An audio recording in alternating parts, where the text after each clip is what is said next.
சமையலறையே. இன்னைக்கு என்ன பண்ண போறீங்க? இன்னைக்கு வந்து இந்த பேசிக் கிரேவி வச்சு பிண்டி மசாலா எப்படி பண்ண போறோம்னு பார்க்கலாம். பிண்டி மசாலா வந்து வெண்டைக்காய், அது வந்து ஓக்ரானங்கெல்லாம் கிடைக்கும் இந்த ஃபாரின்ல எல்லாம். தேவையான என்னென்ன இன்கிரீடியன்ஸ் பார்க்கலாம். ஃபர்ஸ்ட் பிண்டி மசாலா வந்து பிண்டி வந்து நீள நீளமா நறுக்கணும். அப்புறம் salt, sugar, oil deep fry பண்ணணும். அப்புறம் மேத்தி சீட்ஸ், நம்மளோட பேசிக் கிரேவி, ஆனியன், டொமேட்டோ, ஜீரா, தனியா ஜீரா பவுடர், சில்லி பவுடர், அப்புறம் கார்லிக்கு, சாப்டு கார்லிக்கு. இது வந்து கர்ட் வந்து ஹங் கர்டு. ஹங்குனா இந்த கர்டை வந்து இந்த மாதிரி ஸ்ட்ரெயினர்ல போட்டு கொஞ்ச நாளைக்கு ஹங் பண்ணிட்டோம்னா அது அப்படியே தண்ணி எல்லாம் போயிட்டு கிரீம் மாதிரி ஆயிடும். இது வந்து ஹங் கர்டு. இதெல்லாம் தான் நம்மளுக்கு முக்கியம்.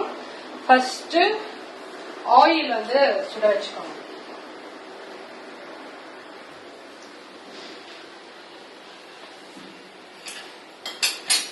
ஆயில் சுட்டோம்னா இதெல்லாம் வந்து டீப் ஃப்ரை பண்ணணுமா? ஆமா, டீப் ஃப்ரை பண்ணணும். இது டீப் ஃப்ரை ஆகிட்டே இருக்கும்போது நாம வந்து இந்த கிரேவிக்கு வேண்டியதெல்லாம் ரெடி பண்ணிக்கலாம். எவ்வளவு நேரம் டீப் ஃப்ரை பண்ணோம்? கொஞ்சம் நல்லா ப்ரௌன் ஆகிற வரைக்கும் டீப் ஃப்ரை பண்ணணும். ஒரு ஆணுமா? ஆமா. அப்புறம் இதுல வந்து ஆயில் கொஞ்சம் விட்டுட்டு காலம்னா கொஞ்சம் ஜீரா, கொஞ்சம் மேத்தி சீட்ஸ்,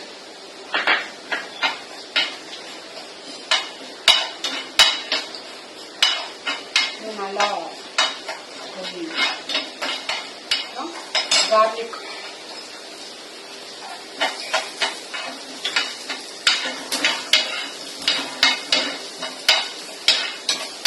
கார்லிக் கொஞ்சம் நல்லா ப்ரௌன் ஆகும். பூண்டு போடாமையும் பண்ணலாமா? அது இதோட டேஸ்ட், இதோட ஃபிளேவர் வந்து இந்த கார்லிக் தான். இந்த கார்லிக் கண்டிப்பா போட்டாதான் நல்லா இருக்கும். இப்ப இது ப்ரௌன் ஆயிடுச்சு. இப்போ ஆனியன்,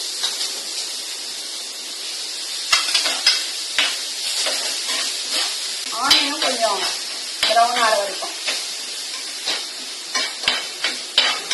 அந்த கார்லிக்கும் ஆனியனும் சேர்ந்து வதக்கும் போது நல்லா ஃபிளேவர் வருது. இதுல வந்து தக்காளி,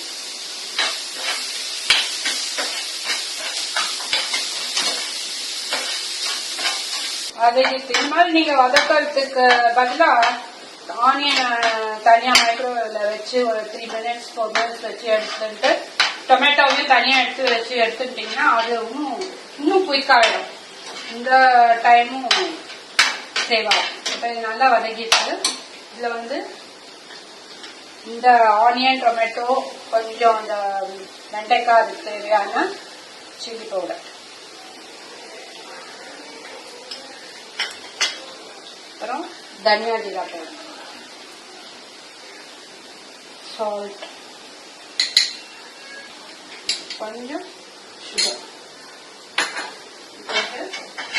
நல்லா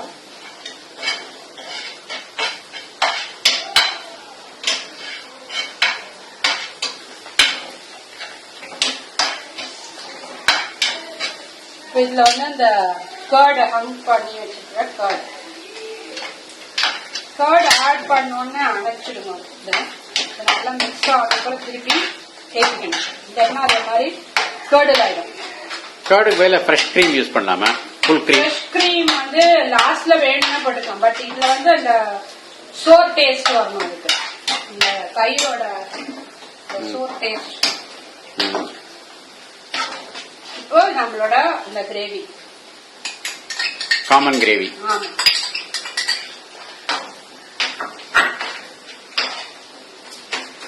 ஆட் பண்ணிட்டு கொஞ்சம் வாட்டர் ஆட் பண்ணிட்டு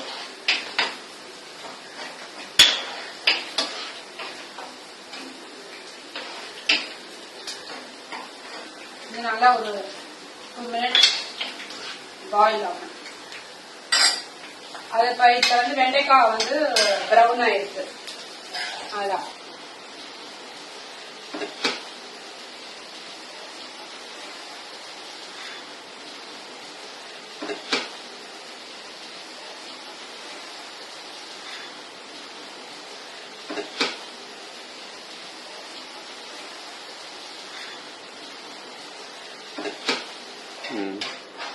இதுல வந்து இத